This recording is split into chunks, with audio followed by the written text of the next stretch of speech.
In my past life as a soccer coach, once you win a national championship, everybody wants to come play for you. Really not true. Once you pay them $25,000 a year in scholarships, everybody wants to come play for you. And parents would always come to me and they'd say, okay, my son or my daughter wants to come play at your university. What is it that we have to do? What are you looking for? And being the Socratic professor that I am, well, what does your son or daughter do? What do they do really well that we'd be interested in? And typically their answers are, well, they've got great vision. They're really good. They can see the entire field. Or my daughter is the fastest player. There's nobody that can beat her. Or my son's got a great left foot or really, really great in the air and can head every ball. I'm like, yeah, not bad. But to be quite honest with you, those are the last things I'm looking for. The most important thing, self-confidence. Without that skill, and I use the word skill intentionally, without that skill, we are useless as a soccer player.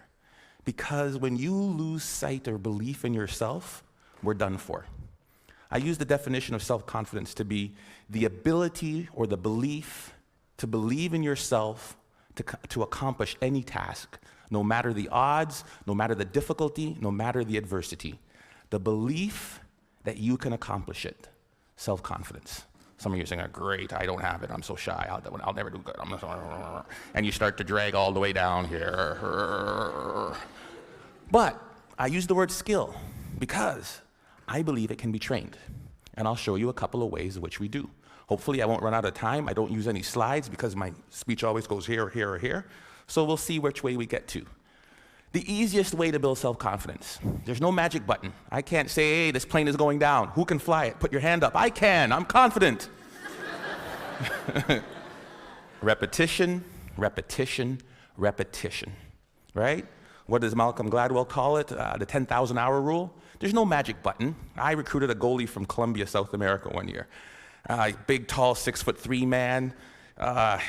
He had hands like stone. I thought he was like Flipper. Every time I throw him the ball, down onto the ground. I was like, oh my God, we're in trouble.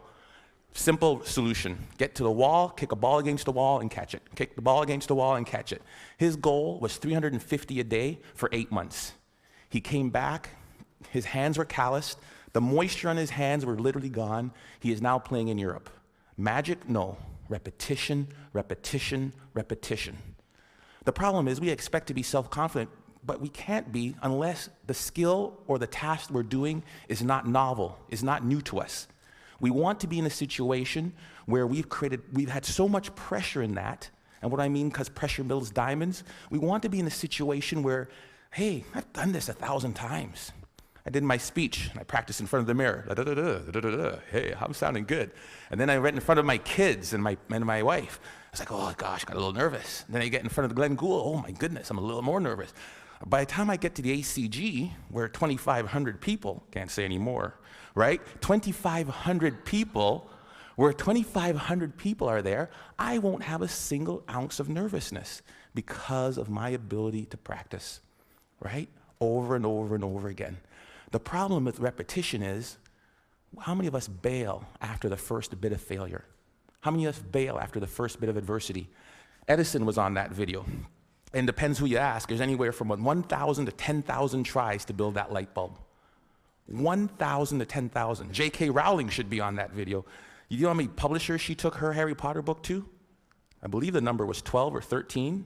I'm pretty confident, but after 2 or 3 no's, I'd be like, dang it. After 6 or 7, I'm like, maybe not. Definitely after 9 or 10, I'd be looking to be a soccer coach or something else beside an author. Right?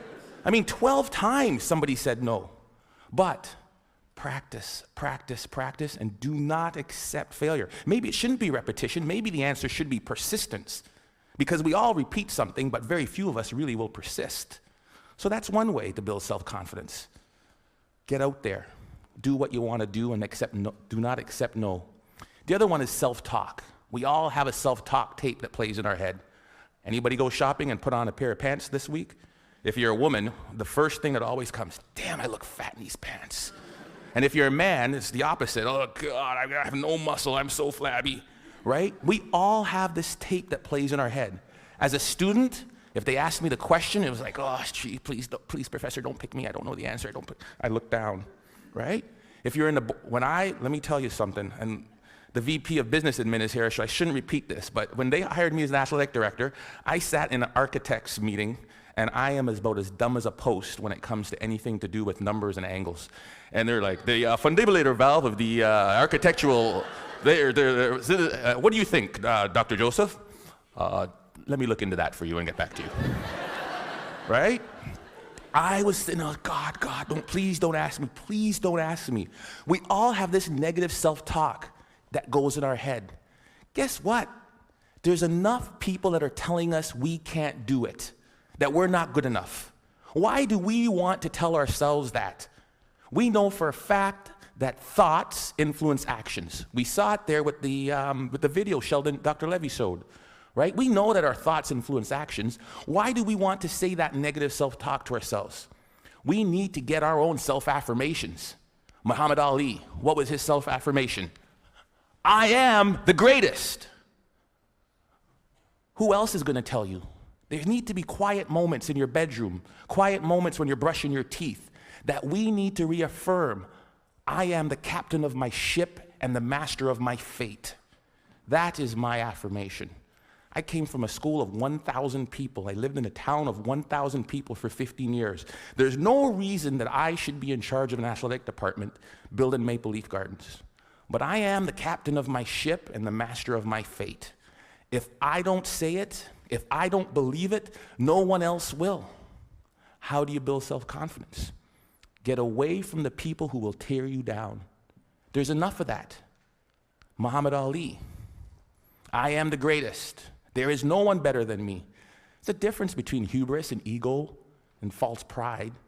It's just reminding yourself in quiet, silent moments. I put it down on a list. It's right beside my mirror, right? About all the things that make me who I am. Because I make enough mistakes, and the newspapers will recognize it, and people around me will recognize it, and they'll tear me down. And pretty soon I'll begin to believe it. There was a time when my confidence was really low. There was a time when I took this job, when I came from Iowa, I don't know if I could do it. I had to bring out my self-confidence letter. A letter I wrote to myself when I was feeling good. Ivan, congratulations on getting your PhD before 40. I am 40, under. Congratulations on winning a national championship. Good job on raising 3 good kids and marrying the right woman. I wrote a letter to myself. It was my own brag sheet, my own letter about the things I was proud of. Because there are moments, and we'll all experience them in our career, in our life, in our job hunting, in our relationships, when we are not feeling good about who and what and where we are. And I had to bring out that letter and read it time and time again for a period of about 2 weeks to weather me through that storm. It was important. Stop the self-talk, the negative self-talk. If you'll watch, you'll see some athletes, they'll have a little bandage or a little brand around them. Lance Armstrong's a perfect one. What's his self-affirmation? Live Strong isn't a brand. It was to remind him of who he was. Live strong. Then it came a brand. He would move that from one arm to the next arm when doubt and fear came into his mind. Live strong. Put it on there. Let's go. We'll all have it. Replace it. 2 ways to build self-confidence. Worried about my time, I'm going to tell you of one way that you can build self-confidence in others. We are coaches and educators. We are teachers. We are people who will create value in the world. And in doing that, we are critical by the nature of what we do. I am a coach. I want you to score a goal. Ball went over high. Dang it, the ball went high. Thank you, coach. I know that. Feedback tells me that. So what do? I need you to put your elbow or here. I need you to put your knee over the ball. I need you to follow through. Boom, land, great. Notice I never made it as a professional. What can we do? We fix mistakes. When I'm fixing that mistake, Johnny, this is terrible. You need to bend your knee. You need to do this. What have I done to Johnny's self-confidence? Bend your knee. Think of this. Think of this. Next thing you know, Johnny's crushed. Ignore what Johnny does wrong and find Bob or Sally or Frida over here. Great goal, Frida. I loved how you kept your knee low, you followed through, and you landed like this. Great job. Johnny, oh, great. Johnny's not demoralized. His confidence isn't shot. And what I've done is I've built up Frida's. Imagine how we could change the way we parented kids. Instead of, get that glass off the counter, what's wrong with you? If we catch them while they're good. Great job. Great job. Thank you, Alice, for taking your glass to the counter. It sounds simple, but we forget about it.